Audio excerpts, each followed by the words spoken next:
Syuruk lewat berapa?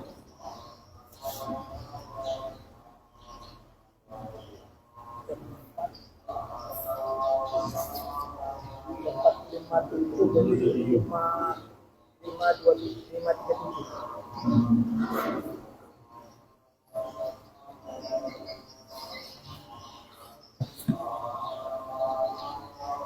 Assalamualaikum warahmatullahi wabarakatuh. Alhamdulillah ala ihsani wa syukru lahu ala tawfiqihi wa imtinani wa ashhadu an la ilaha illallah wahdahu la syarika lahu ta'ziman li sya'nihi wa ashhadu anna nabiyyana Muhammadan عبده ورسوله الداعي إلى رضوانه اللهم صل وسلم على نبينا محمد وعلى آله وأصحابه وإخوانه رب اشرح لي صدري ويسر لي أمري واحلل عقدة من لساني يفقهوا قولي اللهم انفعنا بما علمتنا وعلمنا ما ينفعنا وزدنا علما يا رب العالمين رب اشرح لي صدري ويسر لي أمري واحلل عقدة من لساني يفقه قولي اللهم انفعنا بما علمتنا وعلمنا ما ينفعنا wazidna ilman ya rabbal alamin. Jamaah salat subuh Masjid Al-Azhar yang ulun muliakan, puji dan syukur senantiasa kita panjatkan kepada Allah Subhanahu wa taala atas segala limpahan nikmat dan karunia yang telah Allah Subhanahu wa taala berikan kepada kita semua. Terkhusus nikmat iman dan Islam, begitu pula nikmat kesehatan dan kesempatan yang alhamdulillah ya sampai detik ini Allah Subhanahu wa taala masih berikan kepada kita semua. Kemudian salawat serta salam senantiasa kita peruntukkan kepada Nabi kita yang mulia, Nabi besar Muhammad sallallahu alaihi wasallam, begitu pula kepada keluarga beliau, kepada sahabat-sahabat beliau, kepada orang-orang yang selalu berusaha mengikuti dan menapaki jejak beliau hingga akhir zaman kelak. Para jemaah yang muliakan, kembali kita pada pagi ini dan pada pagi-pagi Ahad selanjutnya, insyaallah kita akan lanjutkan pembahasan kita dari pembahasan seputar fikih. Di mana pada kesempatan-kesempatan yang lalu sebelum bulan Ramadan kita terakhir sudah membahas tentang Kitabul Buyu', itu tentang hukum-hukum seputar jual beli. Ya, sudah banyak kita bahas mulai dari definisinya, adab-adabnya. Ya, dan terakhir yang kita bahas adalah berkaitan dengan riba dan macam-macamnya. Nah, pada kesempatan ini kita akan lanjutkan pembahasan kita, itu kaitan dengan Kitabul At'imah wal Ashribah. Itu tentang hukum-hukum seputar makanan dan minuman. Dan ini juga masih berkaitan dengan jual beli. Ya, karena masing-masing berkaitan dengan halal haram.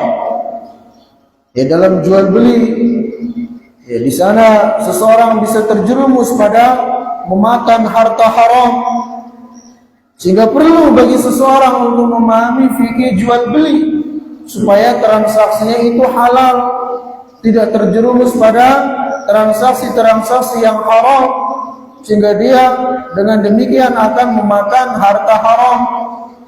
Nah, begitu pula dengan ini, pembahasan tentang hukum-hukum seputar makanan dan minuman juga perlu untuk kita sama-sama fahami, sehingga kita tidak terjerumus pada memakan harta haram, memakan makanan yang haram, meminum minuman yang haram. Ya, karena khususnya di akhir zaman ini Rasulullah SAW mengabarkan kepada kita akan banyak muncul orang-orang yang tidak peduli lagi dengan halal haram. Yang penting banyak hartanya, yang penting perutnya kenyang, nggak peduli halal haram. Ya, diembat semua, diambil semua, dimakan, diminum semua.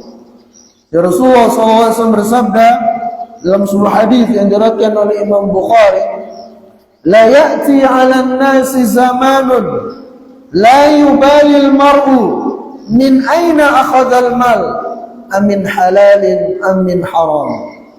Kata Nabi SAW, akan tiba suatu masa pada manusia di mana pada saat itu orang tidak peduli lagi tentang halal haram. Ya, yang penting kaya raya, yang penting banyak duit, yang penting bisa beli ini, beli itu, yang penting kenyang perutnya, ya, terpenuhi syahwatnya, nggak peduli halal haram. Nah, ini yang Rasulullah SAW kabarkan, dan ini bisa terjadi dengan dua sebab.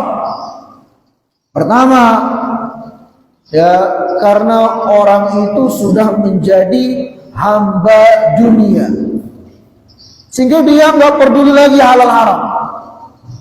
Dan na'udzubillah dari kondisi seperti ini.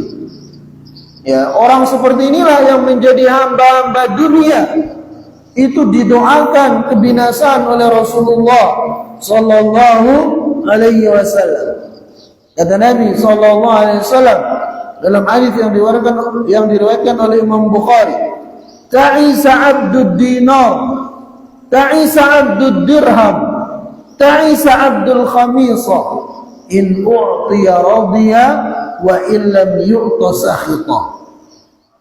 Yang artinya, sungguh binasa hamba-hamba dinar, sungguh binasa hamba-hamba dirham. Ya, kalau kita sekarang, sungguh binasa hamba-hamba dolar, sungguh binasa hamba-hamba rupiah, sungguh binasa hamba-hamba khamisah. Khamisah itu adalah pakaian dari sutra. In u'tiya radiya wa in lam yu'ta sakhita. Dimana kalau dia dikasih, dia akan ridho. Tapi kalau tidak dikasih, dia akan marah, dia akan murka. Ya, sehingga orang-orang yang sudah menjadi hamba dunia ini, dia nggak peduli halal haram sudah. Na'udzubillah dari kondisi seperti ini. Ya, menjadi hamba-hamba dunia, menjadi hamba-hamba syahwat dan hawa nafsunya. Sebagaimana yang Allah sebutkan juga dalam Al-Quran, afara'aita man ittakhadha ilahahu hawa. Tidak engkau melihat kepada orang-orang yang menjadikan hawa nafsunya sebagai Tuhan, jadi dia memperturuti hawa nafsunya. Ya, untuk mencari harta tak peduli halal haram. Kita berlindung dari kondisi seperti ini. Kemudian kondisi yang kedua yang menjadikan seseorang terjerumus pada makan harta haram, selain dari ya kondisi pertama karena dia sudah menjadi hamba dunia, menjadi hamba hawa nafsu. Kalau yang kedua ini masih lebih mending, hatinya masih bagus. Ya, dia tidak termasuk dari orang yang dikatakan sebagai hamba dunia, hamba dinar, hamba dirham. Tidak. Cuman ya dia itu terjerumus pada hal-hal yang haram, memakan harta haram, memakan makanan haram, meminum minuman yang haram karena ketidaktahuannya. Sebenarnya orangnya baik, cuman karena dia enggan untuk belajar, enggan untuk memahami agamanya, sehingga dia pun terjerumus pada hal-hal yang diharamkan oleh Allah Azza wa Jalla, terjerumus pada transaksi-transaksi haram, entah dalam bentuk riba, gharar, dan semacam yang sudah kita bahas panjang lebar dahulu. Atau dia terjerumus memakan makanan yang haram, minuman yang haram karena ketidakfahamannya. Nah, maka oleh karena itu, para jamaah yang Allah muliakan, supaya kita tidak terjerumus pada hal-hal demikian, semestinya bagi kita untuk mempelajari, pelajari tentang hukum-hukum yang berkaitan dengan transaksi-transaksi jual beli. Alhamdulillah sudah kita bahas ini. Dan sekarang kita akan membahas tentang hukum-hukum yang berkaitan dengan makanan dan minuman, supaya kita tidak terjerumus pada hal-hal yang diharamkan oleh Allah Subhanahu wa taala. Karena ternyata para jamaah yang ulun muliakan, memakan harta haram itu dampak buruknya luar biasa bagi diri seorang muslim dan muslimah. Keburukan-keburukan yang akan menimpa seseorang yang makan harta haram, yang makan makanan haram, meminum minuman haram, itu sangat luar biasa bagi dirinya, bagi dunianya, terlebih lagi bagi agamanya. Nah, apa saja dampak buruk dari memakan harta haram? Pertama adalah seorang yang memakan harta haram, dia telah durhaka kepada Allah Subhanahu wa ta'ala dan telah mengikuti langkah-langkah syaitan. Allah Subhanahu wa ta'ala berfirman dalam Al-Quran, "Ya ayyuhan nas, kulu mimma fil ardi halalan tayyiba wa la tattabi'u khutuwatis syaitan." Yang artinya, wahai sekalian manusia, makanlah dari apa yang halal dan yang baik di muka bumi ini, dan jangan kalian mengikuti jejak langkah-langkah setan. Lihat, dalam ayat ini Allah Subhanahu wa taala memerintahkan kita untuk memakan yang baik-baik, memakan yang halal-halal. Pemahaman sebaliknya, kalau orang kemudian memakan yang haram, meminum yang haram, berarti dia telah durhaka kepada Allah yang menyuruh dia untuk memakan ataupun minum yang halal-halal. Kemudian Allah berfirman, "Wala tattabi'u khutuwatis syaitan," dan janganlah kalian mengikuti langkah-langkah setan. Dengan cara apa? Dengan cara memakan yang haram-haram tadi. Nah, ini ayat ini menunjukkan kepada kita, orang yang makan makanan haram, meminum minuman haram, berarti dia telah durhaka kepada Allah dan mengikuti langkah-langkah syaitan. Kemudian juga dampak buruk dari memakan harta haram itu akan menjadikan hilangnya semangat seseorang, hilangnya kenikmatan seseorang dalam beribadah kepada Allah Subhanahu wa taala. Dan ini yang kita takutkan. Ini yang kita khawatirkan. Jadi seseorang itu, kalau dia sudah senang makan harta haram, senang minum minuman haram, itu akan menjadikan dia malas untuk beribadah. Akan dicabut dari dia kelezatan, kenikmatan beribadah di hadapan Allah Subhanahu wa taala. Ya, Allah Subhanahu wa taala berfirman dalam Al-Quran, "Ya ayyuhar rusul, kulu minat thayyibat wa'malu salihah." Yang artinya, wahai para rasul, perintah kepada para rasul, perintah juga kepada umatnya. Perintah kepada Nabi SAW itu sekaligus perintah kepada kita sebagai umatnya. Jadi Allah berfirman, wahai para rasul, makanlah dari yang baik-baik, dari yang halal dan yang baik. Wa'malu sholihah, dan laksanakanlah amal soleh. Kita perhatikan ayat ini. Dalam ayat ini Allah Subhanahu wa taala menggandengkan perintah untuk memakan yang halal dan yang baik dengan perintah untuk melakukan amal soleh. Nah, apa kandungan ayat ini? Kenapa Allah menggandengkan perintah memakan yang halal dengan perintah mengerjakan amal soleh?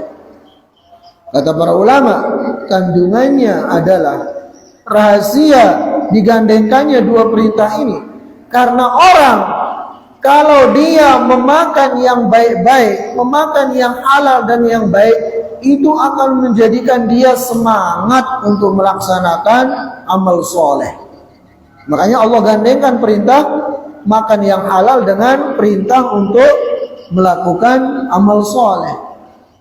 Maka pemahaman sebaliknya, kalau seseorang dia sudah senang memakan yang haram-haram, dia senang minum yang haram-haram, maka itu akan menjadikan dia malas, akan menjadikan dia berat untuk beribadah kepada Allah Subhanahu wa ta'ala. Ya, nas'alullah as-salama wal afiyah. Nah, ini dampak buruk kedua dari seseorang yang suka makan minum yang haram. Kemudian yang ketiga dari dampak buruk memakan atau meminum yang haram, maka orang itu telah mengikuti jejaknya orang-orang Yahudi. Mana orang-orang Yahudi itu Allah sebutkan dalam Al-Quran adalah orang-orang yang senang makan harta haram, senang melakukan transaksi-transaksi haram.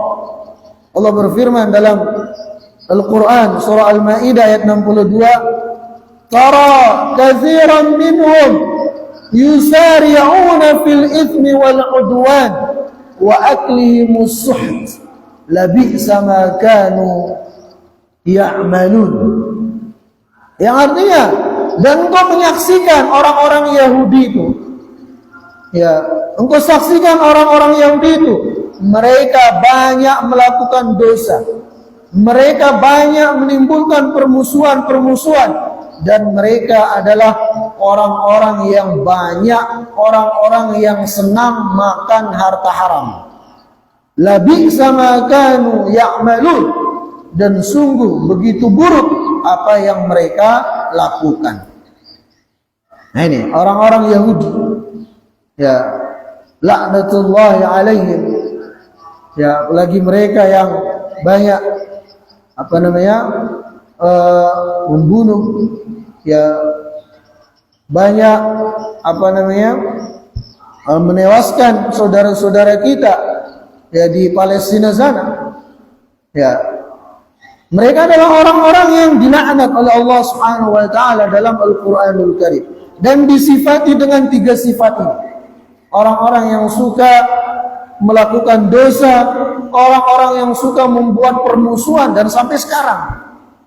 Dan ternyata mereka itu juga adalah orang-orang yang senang dengan transaksi-transaksi haram, senang dengan makan makanan-makanan yang haram. Nah, maka jangan sampai kita sebagai seorang yang beriman kepada Allah Subhanahu wa taala mengikuti jejak-jejak orang Yahudi. Kemudian selanjutnya, dari dampak buruk memakan harta yang haram, itu akan menjadikan seseorang terancam dibakar di dalam api neraka. Yang disebutkan dalam sebuah hadis yang sahih diriwayatkan oleh Imam Ahmad, Imam At-Tirmidzi, dan disahihkan oleh Syalbani. Rasulullah sallallahu alaihi wasallam bersabda, "Innahu la yarbu lahmun nabata min suhtin illa kanatin nar awla biha. Na'udzubillah. Kata Nabi SAW, sesungguhnya tidaklah ada daging yang tumbuh pada diri seseorang yang dimana daging itu tumbuh dari makanan haram, tumbuh dari minuman haram. Nah, kita kan ketika makan, ya ketika minum, dari makanan itulah kemudian ya tumbuh daging. Nah, kata Nabi SAW, tidaklah ada daging yang tumbuh pada diri seseorang dari makanan yang haram, melainkan nerakalah pertama kali yang akan membakarnya. Ya, na'udzubillah. Ini dampak buruk dari makan harta haram, makan makanan haram. Ya, itu akan menjadikan kita terancam. Ya, terancam dibakar di dalam api neraka. Begitu pula dalam Al-Quran, Allah Subhanahu wa ta'ala berfirman, innal ladzina ya'kuluna amwalal yatama zulman innama ya'kuluna fi butunihim nara. Sesungguhnya orang-orang yang memakan harta-harta anak yatim, ya, memakan harta saudaranya dengan cara yang zalim, khususnya harta anak yatim. Ketika dia diamanai memegang harta anak yatim, sekalinya diambil oleh dia, ya, digunakan untuk beli makanan, beli minuman tanpa haknya dengan cara yang zalim. Maka orang-orang seperti ini, innal ladzina ya'kuluna amwalal yatama zulman, sesungguhnya orang-orang yang memakan harta anak yatim dengan cara yang zalim, innama ya'kuluna fi butunihim nara, itu sama saja mereka telah memasukkan ke dalam perut-perut mereka neraka, ya, bara api neraka. Na'udzubillah. Ya. Nah, ini dampak buruk dari memakan harta haram. Jadi seorang itu akan terancam, ya, dibakar di dalam api neraka. Kemudian yang berikutnya dari dampak buruk memakan harta haram, bahwasanya orang tersebut doanya akan sulit dikabulkan oleh Allah Subhanahu wa ta'ala. Ya, jadi orang kalau dia sudah senang makan minum yang haram, itu doa-doanya sulit akan diijabah oleh Allah. Walaupun dia dalam kondisi yang di sana doa-doa itu dikabulkan. Seperti yang disebutkan dalam surah hadits yang sahih. Ya, thumma dzakara ar-rajula yutilu as-safar ash'atha aghbara yamuddu yadayhi ila as-sama' ya Rabb ya Rabb wa mat'amuhu haram wa mashrabuhu haram wa malbasuhu haram wa ghudhiya bil haram fa anna yustajabu lah. Jar Nabi SAW.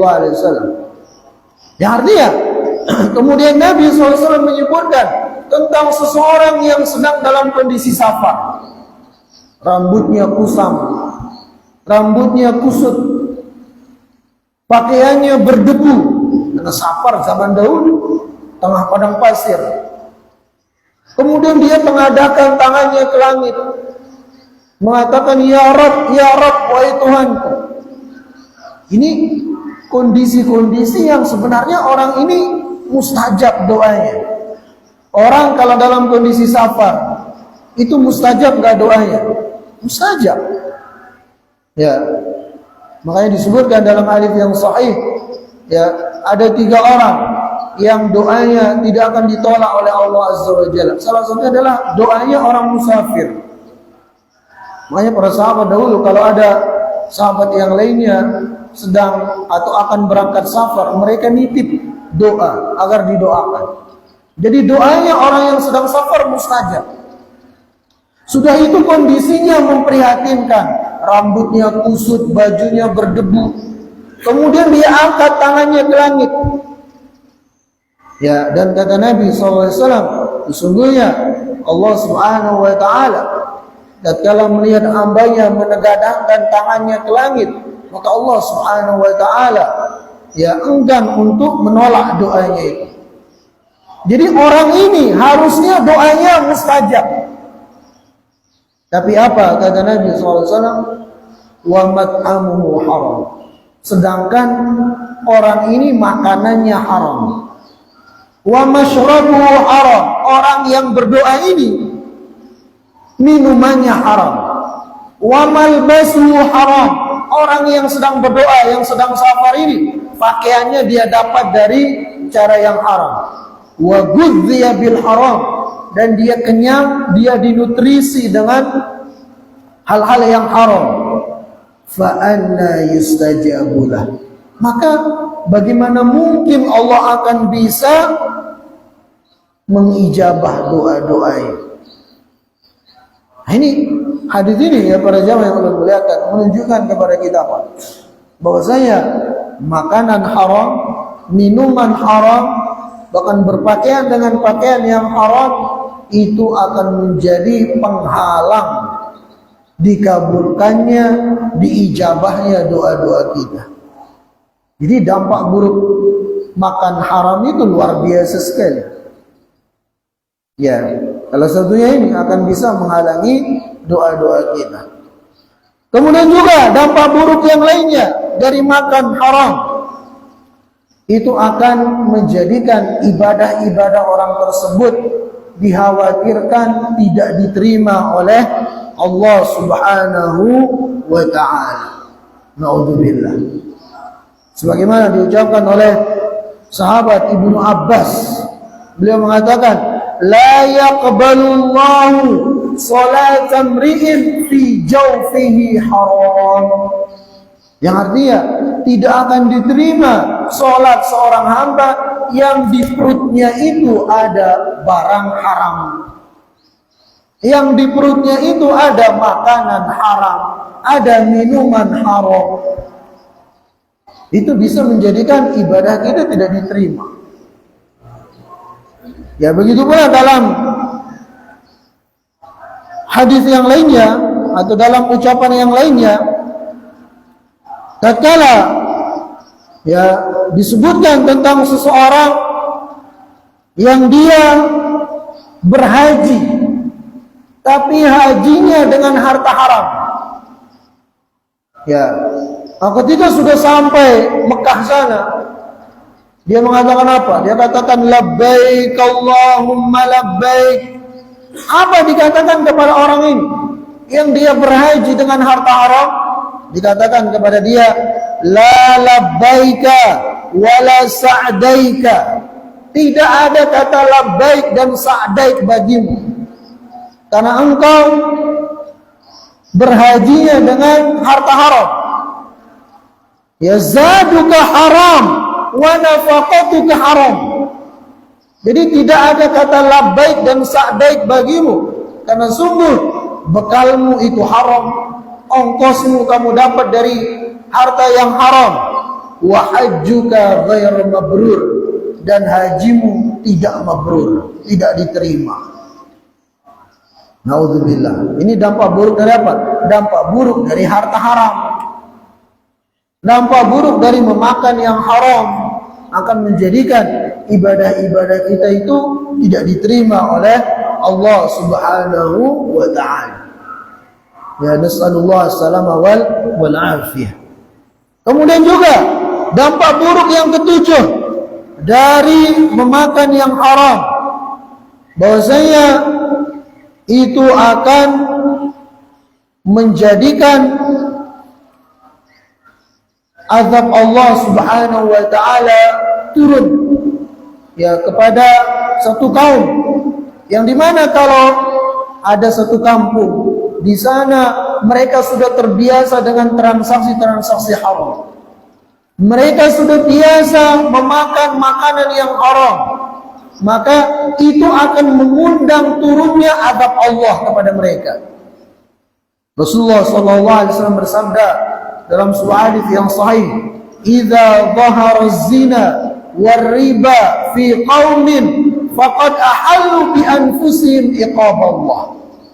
Yang artinya apabila zina, apabila riba ini kan termasuk transaksi haram, termasuk bentuk memakan harta haram. Nah, jadi kata Nabi SAW, apabila zina dan riba sudah merajalela di satu kampung, di satu negeri, maka sungguh mereka telah mengundang turunnya azab Allah Subhanahu wa ta'ala. Ya. Jadi ini juga dampak buruk dari makan harta haram, akan mengundang turunnya azab Allah. Kemudian juga dampak buruk yang ke-8 dari memakan harta haram, itu akan menyebabkan kehinaan pada kita atau pada umat yang mereka terbiasa dengan transaksi-transaksi haram, akan menurunkan, menjadikan kehinaan bagi mereka yang biasa memakan ataupun minum yang haram. Ya, ini salah satu sebab kehinaan yang ini, makan minum harta haram ini, makanan haram ini. Sebagaimana sabda Nabi SAW, "Idza tabaya'tum bil 'ainah." Apabila kalian sudah melakukan transaksi inah, salah satu bentuk transaksi haram, salah satu bentuk transaksi riba, ya, sehingga menjadikan orang itu makan makanan yang haram. Jadi idza tabaya'tum bil 'ainah, kalau kalian sudah melakukan transaksi haram, ya, dengan kata lain makan makanan yang haram. Kemudian wa akhadtum adnabal baqar wa raditum bizzara', dan kalian sibuk dengan peternakan kalian, sibuk dengan sawah ladang kalian sehingga lupa kepada Allah Subhanahu wa ta'ala. Wa taraktumul jihad fi sabilillah, dan kalian meninggalkan jihad fi sabilillah. Sallallahu alaikum dzullan, niscaya Allah Subhanahu wa ta'ala akan menimpakan kehinaan kepada kalian. Ya. Jadi Allah akan menimpakan kehinaan kepada kita, umat Islam. Kalau kita sudah terbiasa dengan transaksi haram, terbiasa makan makanan yang haram, itu akan sebab kehinaan, itu akan menjadi sebab kehinaan umat ini. Ya. Dan mungkin inilah yang menjadikan kita sekarang ini hina. Tidak ada wibawanya di hadapan orang-orang kafir. Ya, salah satu sebabnya ini karena kita sudah terbiasa dengan ya hal-hal yang haram, sehingga Allah timpakan kehinaan kepada kita. Bagaimana cara supaya kehinaan ini dicabut? Maka di penghujung hadis ini kata Nabi SAW, la yanzi'uhu ankum hatta tarji'u ila dinikum. Kehinaan itu Allah Subhanahu wa ta'ala tidak akan cabut dari kalian sampai kalian kembali kepada agama kalian. Ya, kembali beragama sesuai dengan agama yang diajarkan oleh Nabi SAW.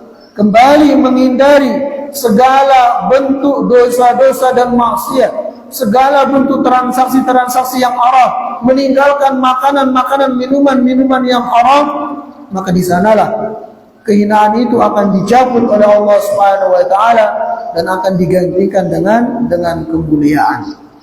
Itu dia. Jadi para jamaah yang mudah-mudahan dimuliakan dan dirahmati oleh Allah Subhanahu wa ta'ala. Jadi ya ternyata memakan ya harta haram, memakan makanan ya minuman yang haram, itu dampak buruknya luar biasa. Ya, dampak buruknya sangat banyak. Maka oleh karena itu, sebagai seorang muslim yang mengharapkan ridha Allah, mengharapkan ampunan dari Allah Subhanahu wa ta'ala, mengharapkan syurganya Allah Subhanahu wa ta'ala, ya semestinya bagi kita untuk menghindari segala bentuk transaksi-transaksi haram. Semestinya bagi kita untuk menjauhi segala bentuk makanan-makanan dan minuman-minuman yang haram, supaya kita tidak tertimpa 8 keburukan tadi yang kita sebutkan ini. Ya, nah maka oleh karena itu, ya insya Allah pada kesempatan-kesempatan yang akan datang pada setiap pagi Ahad kita akan membahas tentang ini, Kitabul At'imah wal Ashribah. Itu pembahasan seputar ya hukum-hukum makanan-makanan dan minuman-minuman. Ya mungkin ya ini yang ulun bisa sampaikan sebagai mukaddimah dari pembahasan kita. Ya insyaallah kita akan lanjutkan pada kesempatan yang akan datang.